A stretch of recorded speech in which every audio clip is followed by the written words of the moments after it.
Lembaga Pemeringkatan Internasional Fitch Ratings menurunkan proyeksi pertumbuhan ekonomi nasional dari 5,3% menjadi hanya 4,8%. Meningkatnya kasus COVID-19 dalam beberapa waktu terakhir dinilai akan memberikan pengaruh besar pada ekonomi Indonesia.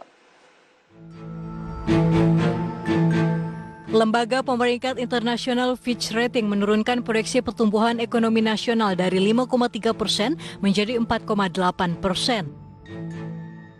Meningkatnya risiko dari lonjakan kasus COVID-19 dalam beberapa waktu terakhir dinilai bakal memberikan pengaruh besar ke ekonomi Indonesia. Kondisi ini pun turut memberi risiko bagi pasar keuangan, baik bank dan non-bank. Meski demikian, Fitch mengapresiasi kebijakan pemerintah Indonesia yang mencoba menekan lonjakan kasus COVID-19 dengan kebijakan PPKM darurat. Fitch berharap proyeksi penurunan ekonomi tidak semakin merosot ke depannya.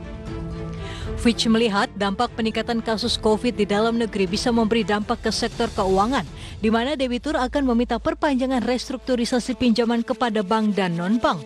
Tujuannya agar debitur bisa menunda kewajiban pengembalian pokok dan bunga kredit.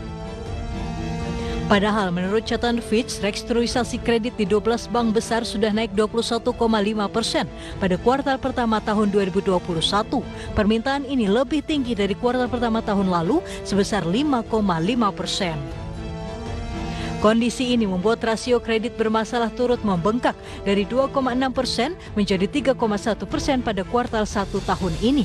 Begitu pula dengan permintaan restrukturisasi pembiayaan di non-bank, naik 40% pada kuartal 1 dengan rasio pembiayaan macet menjadi 3,7%.